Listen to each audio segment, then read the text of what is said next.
Press star to copy the song and click the key for more songs.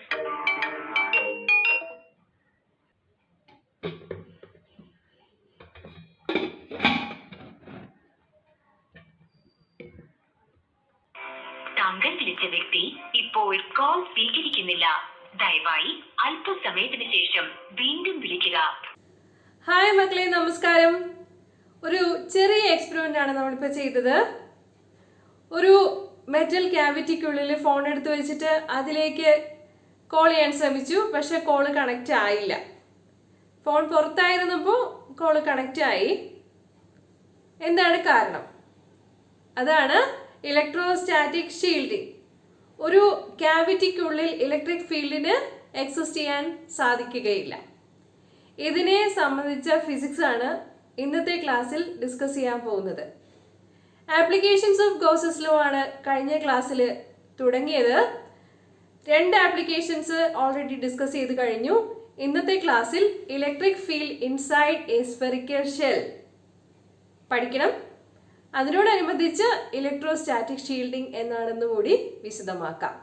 എല്ലാവർക്കും +2 physics ക്ലാസ്സിലെ first chapter ആയ electric charges and ഫീൽഡ്സിന്റെ 4ാമത്തെ ക്ലാസ്സിലേക്ക് സ്വാഗതം.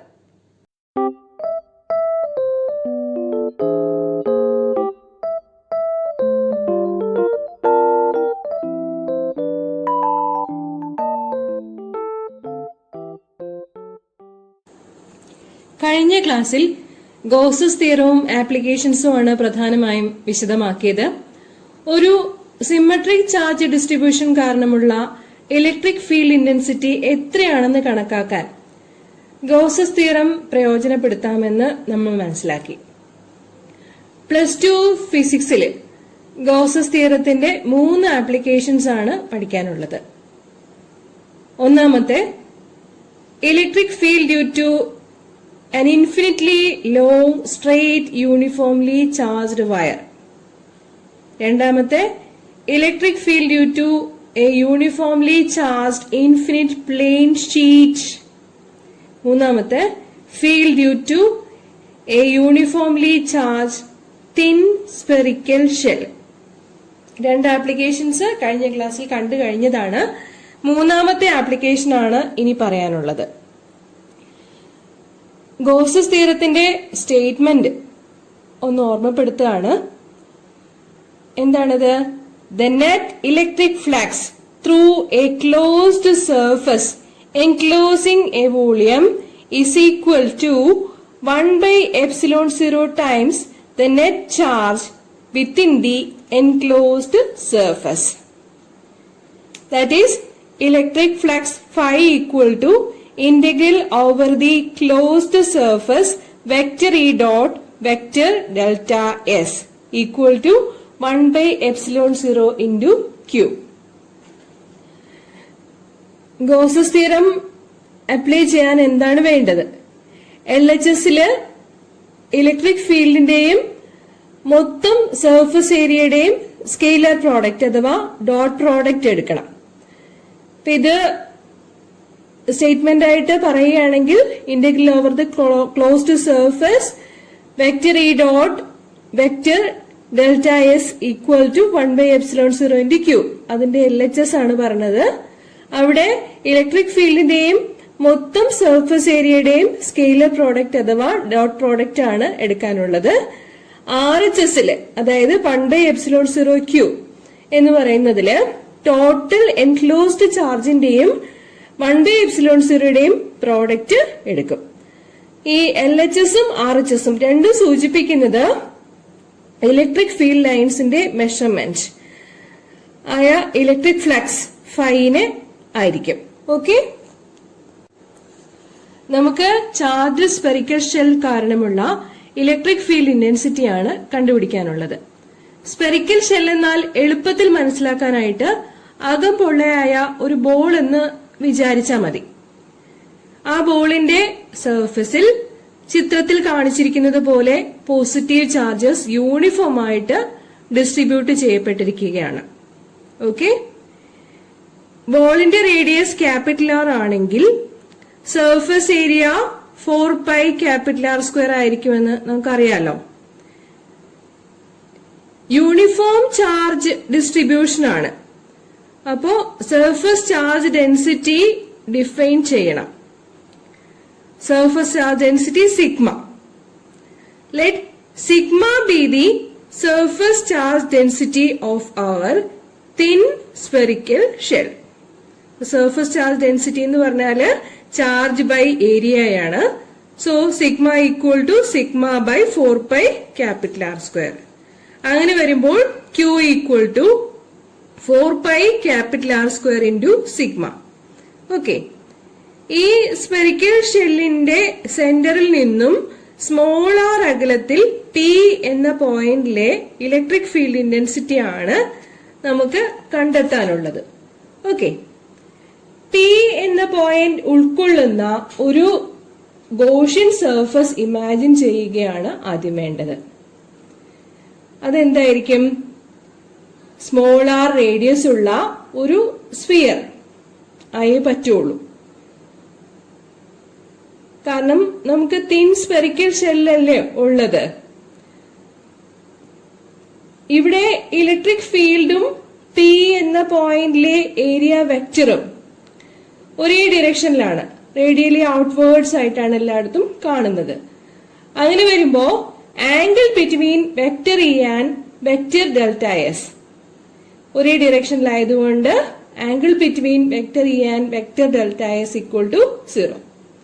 Therefore, integral vector E dot vector delta S is equal to E into integral delta S. Okay. Which is equal to E into 4π small r square. Now, let us apply Gauss's law. E into 4π small r square equal to 1 by epsilon 0 into Q. നമ്മള് Qന്റെ value already കണ്ടിട്ടുണ്ട്. Q equal to sigma into 4π capital R square. Okay, therefore E into 4π small r square equal to sigma into 4π capital R square divided by epsilon 0. 4π cancel ആവും. പിന്നെന്താ ഉള്ളത്? E into small r square equal to sigma capital R square divided by epsilon 0. അതിൽ നിന്നും electric ഫീൽഡിന്റെ value കിട്ടും. E equal to sigma by epsilon 0 into capital R square divide by small R square. Electric field ഇപ്പോ scalar ആയിട്ട് magnitude മാത്രമാണ് പറയുന്നത്. പക്ഷെ നമുക്കറിയാം ഇലക്ട്രിക് ഫീൽഡ് ഒരു വെക്ടർ ആണ്. അങ്ങനെയാകുമ്പോൾ വെക്ടർ ഫോമില് ഇവിടെ കാണിച്ചിരിക്കുന്നത് പോലെ പറയണം. In vector form vector E equal to sigma E by epsilon 0 capital R square by small R square into R cap. What is R cap? R cap is a unit vector in the direction of small r. Okay, ഇത് derivation മനസ്സിലായി കാണും എന്ന് വിചാരിക്കുന്നു. നമ്മള് thin spherical ഷെല്ലിന്റെ ഒരു case കണ്ടു കഴിഞ്ഞു. ഇനി ഒരു സ്പെഷ്യൽ കേസ് പരിശോധിക്കാം. അതായത് ഈ P എന്ന് പറയുന്ന പോയിന്റ് ഉണ്ടല്ലോ, സ്ഫെറിക്കൽ ഷെല്ലിന്റെ ഉള്ളിലാണെങ്കിൽ എന്താണ് സംഭവിക്കുക? ഒരു ക്യാവിറ്റിയുടെ അകത്ത് ചാർജിന് എക്സിസ്റ്റ് ചെയ്യാൻ പറ്റില്ല. അതായത് field inside a cavity is 0, E equal to 0 inside a cavity. അത് ഇലക്ട്രോസ്റ്റാറ്റിക്സിൽ വളരെ ഇമ്പോർട്ടന്റ് ആയിട്ടുള്ള ഒരു പ്രോപ്പർട്ടിയാണ്. No charge is enclosed inside the Gaussian surface, but all the charges are uniformly distributed over the surface. സർഫസിന് പുറത്ത് സർഫസിലാണ് ഈ ചാർജസ് എല്ലാം യൂണിഫോം ആയിട്ട് ഡിസ്ട്രിബ്യൂട്ട് ചെയ്തിരിക്കുന്നത്. പോസിറ്റീവ് ചാർജസ് എല്ലാം യൂണിഫോം ആയിട്ട് ഡിസ്ട്രിബ്യൂട്ട് ചെയ്തിരിക്കുന്നത്. Inside the cavity E equal to 0. അപ്പോ നമുക്ക് വളരെ പ്രധാനപ്പെട്ട ഒരു റിസൾട്ട് കിട്ടും. Electric field at any point inside A charged spherical shell or cavity is 0. നിത്യജീവിതത്തിൽ ഒരുപാട് ആപ്ലിക്കേഷൻസ് ഉള്ളൊരു കാര്യമാണ് ഈ പറഞ്ഞത്. ഇടിമിന്നൽ ഉണ്ടാവുന്ന സമയത്ത് തുറസായ സ്ഥലത്ത് നിൽക്കുന്നതിനേക്കാൾ സുരക്ഷിതമാണ് ഒരു വീടിനുള്ളിലോ കാറിനുള്ളിലോ ആയിരിക്കുന്നതെന്ന് പറയുന്നതിന്റെ കാരണം ഇത് തന്നെയാണ്. E equal to 0 inside a cavity. മിന്നലുള്ളപ്പോൾ കാറിന്റെ പുറത്ത് മാത്രമായിട്ടായിരിക്കും ചാർജ് ഉണ്ടാവുക. അകത്ത് ഇലക്ട്രിക് ഫീൽഡ് 0 ഇക്കാര്യം അറിയപ്പെടുന്നത് E=0 ഇൻസൈഡ് എ ക്യാവിറ്റി. അതറിയപ്പെടുന്നത് ഇലക്ട്രോസ്റ്റാറ്റിക് ഷീൽഡിംഗ് എന്നാണ്. So let's define what is electrostatic shielding. Vanishing of electric field inside a charged spherical shell is termed as electrostatic shielding. അടുത്ത സ്പെഷ്യൽ കേസ്, നമുക്ക് നമ്മുടെ point P charge spherical ഷെല്ലിന്റെ സർഫസിലാണെന്ന് വിചാരിക്കാം. Then small r equal to capital R. Clear?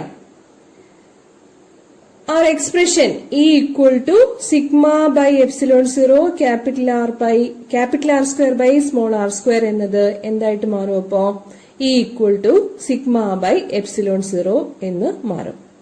Vector form ആയിട്ട് പറയുകയാണെങ്കിൽ E equal to sigma by epsilon 0 into r cap. 3 cases ആയി കഴിഞ്ഞു. ഈ കാര്യങ്ങൾ വെച്ചുകൊണ്ട് നമുക്ക് ഇലക്ട്രിക് ഫീൽഡ് ഇന്റൻസിറ്റി സ്ഫെറിക്കൽ ഷെല്ലിന്റെ കാര്യത്തിൽ എങ്ങനെയായിരിക്കും എന്ന് നോക്കാം. ഒരു ഗ്രാഫിക്കൽ റെപ്രസെന്റേഷൻ കാണാം. കണ്ടോ? Inside the shell there is electrostatic shielding or E equal to 0. അപ്പൊ ഷെല്ലിന്റെ അകത്ത് E equal to 0 എന്നുള്ളത് കാണിച്ചിരിക്കുന്നത് ശ്രദ്ധിക്കുക. On the surface of the shell what is the value of E? E equal to sigma by epsilon 0. അപ്പോ സർഫസില് ആ value കാണിച്ചിട്ടുണ്ട്, 2 സ്ഥലത്തും കാണിച്ചിട്ടുണ്ട്. E equal to sigma by epsilon 0. ഇപ്പം ഇത് 3 ഡയമെൻഷനൽ ആകുമ്പോൾ നമുക്ക് ഇങ്ങനെ കാണിക്കാൻ പറ്റുള്ളൂ. ഐഡിയ ക്ലിയർ ആണെന്ന് വിചാരിക്കുന്നു. At any point outside, electric field is inversely proportional to the square of the distance r square, where the electric field intensity is to be considered. അപ്പോ E proportional to 1 by r square നമ്മുടെ Coulomb's law പ്രകാരം കണ്ടുപിടിക്കാവുന്ന ഒരു value ആണ്. F proportional to 1 by r square also E proportional to 1 by r square. Okay, നമുക്കൊരു sample problem ചെയ്യാം. നോക്കിക്കോളൂ. A uniformly charged conducting sphere of 2.4 meter diameter has a surface charge density of 80 microcoulomb per square meter. Find the charge on the sphere. What is the total electric flux leaving the surface of the sphere? ഇവിടെ ഒരു conducting sphere ആണുള്ളത്. Surface charge ഡെൻസിറ്റിയും സ്ഫിയറിന്റെ റേഡിയസും തന്നിട്ടുണ്ട്. Surface charge ഡെൻസിറ്റിയും സ്ഫിയറിന്റെ റേഡിയസും തന്നിട്ടുണ്ടെങ്കിൽ charge on the sphere കണ്ടുപിടിക്കാൻ പറ്റും. We have sigma equal to Q by 4 pi r square. Therefore Q equal to sigma into 4 pi r square. സിഗ്മയുടെ value തന്നിട്ടുണ്ട് 80 മൈക്രോകൂളം per square metre. അതിനെ SI സിസ്റ്റത്തിലേക്ക് എഴുതണം. So micro എന്ന് പറഞ്ഞാൽ 10⁻⁻6 ആണ്. Sigma equal to 80 into 10⁻⁻6 coulomb metre raise to -2 ആയിരിക്കും. പിന്നെ diameter തന്നിട്ടുണ്ട്, അതിൽ നിന്നും റേഡിയസ് കാണാം, പകുതി എടുത്താൽ മതി. റേഡിയസ് r ഈക്വൽ ടു 1.2 മീറ്റർ. ഈ വാല്യൂസ് സബ്സ്റ്റിറ്റ്യൂട്ട് ചെയ്ത് കൊടുക്കുക. ക്യൂവില് Q equal to sigma 4 pi r സ്ക്വയറിൽ കൊടുക്കുമ്പോൾ 80 into 10⁻⁻6 into 4 into 3.14 into 1.2 the whole square കൊടുക്കുമ്പോൾ കിട്ടുന്നത് 1.45 into 10⁻⁻3 കൂളോം എന്നായിരിക്കും. ചാർജ് അല്ലേ, ചാർജിന്റെ യൂണിറ്റ് കൂളോം ആണ്. ഈ 10⁻⁻3 കൂളം എന്ന് പറഞ്ഞു കഴിഞ്ഞാൽ ഒരു മില്ലി കൂളമാണ്. So Q equal to 1.45 milli coulomb. First പാർട്ടിന്റെ ആൻസർ ആയി കഴിഞ്ഞു. Now let us find out the flux. എങ്ങനെയാ ഫ്ലക്സ് കണ്ടുപിടിക്കാൻ പറ്റുക? Q അറിയാം. എപ്സിലോൺ 0യുടെ ന്യൂമറിക്കൽ വാല്യൂ 8.85 into 10⁻⁻12 ആണ്. അങ്ങനെയാകുമ്പോൾ flux phi equal to Q by epsilon 0. Qന്റെ വാല്യൂ ചെയ്ത് കിട്ടിയത് 1.45 into 10⁻⁻3 ആണ്. എപ്സിലോൺ 0 8.85 into 10⁻⁻12 ആണ്. So phi equal to 1.64 into 10 power 8 Newton meter square per Coulomb square. ഫ്ലക്സിന്റെ unit newton metre square per coulomb square ആണെന്ന് ഓർത്തിരിക്കുക. അല്ലെങ്കിൽ എപ്സിലോൺ സീറോയുടെ യൂണിറ്റും അറിയാം, ചാർജിന്റെ യൂണിറ്റും അറിയാമെന്നുണ്ടെങ്കിൽ ഫ്ലക്സിന്റെ യൂണിറ്റ് അതിൽ നിന്നും എഴുതാവുന്നതാണ്. +2 ഫിസിക്സിൽ പഠിക്കാനുള്ള 3 ആപ്ലിക്കേഷൻസ് കണ്ടു കഴിഞ്ഞു. Gauss's law and applications of Gauss's law important ആണ്. എല്ലാവർക്കും മനസ്സിലായിട്ടുണ്ടാവും എന്ന് കരുതുന്നു. നന്ദി, നമസ്കാരം. മക്കളെ, ഇന്നത്തെ ക്ലാസ്സിൽ പറഞ്ഞു തന്ന ഗോസസ് ലോയുടെ ആപ്ലിക്കേഷൻ, അതായത് electric field inside A spherical shell, എല്ലാവർക്കും മനസ്സിലായിട്ടുണ്ടാവും എന്ന് വിചാരിക്കുന്നു. അടുത്ത ക്ലാസ്സിൽ വീണ്ടും കാണാം. നന്ദി, നമസ്കാരം.